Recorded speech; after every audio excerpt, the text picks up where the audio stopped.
I'm Kevin Lee, and let's queer up the USA View. Suspect accused of killing 2 gay men in Philadelphia remains at large.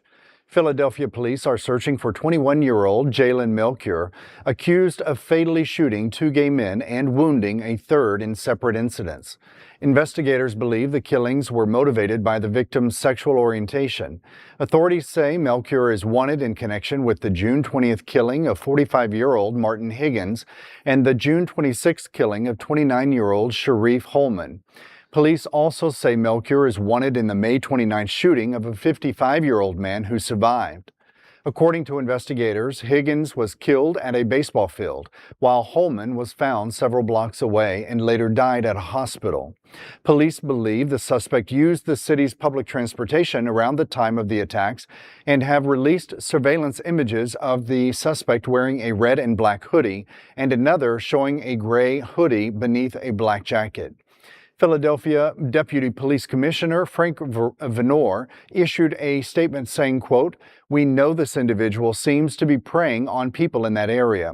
So if anyone does ride SEPTA at those times around 10 p.m., they know this individual, know where this individual may live or hang around. We'd like to know," end quote. The investigation comes as Philadelphia officials renew calls to strengthen Pennsylvania's hate crime laws, which do not include crimes motivated by sexual orientation or gender identity.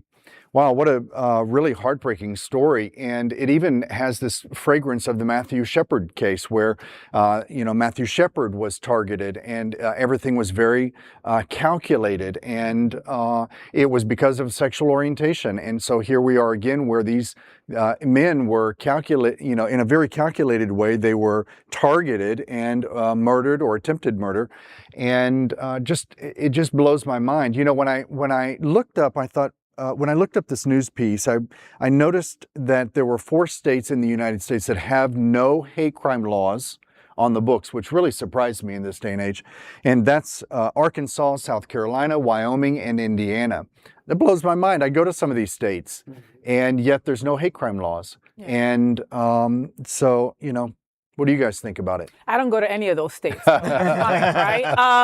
This is freaking terrifying, right? Isn't Philly the city of brotherly love? Yes. This ain't it, okay? If police believe that LGBTQ plus people are being targeted, our community deserves urgency. Yep. Go find this guy. Like, what is going on? You have pictures of him and you haven't found him yet? Yeah. Like, come on, And Pennsylvania, it's 2026. Maybe it's time sexual orientation and gender identity are actually included in your hate crime law. Yeah. Well, in addition to being the city of brotherly love, Philadelphia has a long and rich history of queer history. The city's dotted with many street signs and historic markers memorializing significant people and indicating sites such as the annual Reminder Gay protest at Independence Hall. And then one of the first LGBTQ bookstores, Giovanni's Room, that opened in Philly's neighborhood. So that's why this is just such a shocking and horrific story. This crime wave is horrible. Yeah. Yes, there should be, if you're going to have hate crime laws, LGBTQ plus should definitely be included in it. But that's after the fact. That's not a deterrence, really, to hate. The better, if the real solution is to stop the rhetoric that is being sanctioned by many state governments and our federal government at the moment. That's what's driving this. Yeah. This is, it's empowerment. They are telling people, go ahead. It won't be that bad. Don't worry. It's okay. Exactly. Yeah. They minimize us before the crime. Yeah. And people use that as motivation or a mental excuse to commit the crime. Well, and it's coming from the top down. Yeah. That's the horror of it. You can rush the Capitol. Who cares? Nothing's going to happen to you anyway. We got a fund to give you some millions later, too. So. Yeah. Very sad. Wow.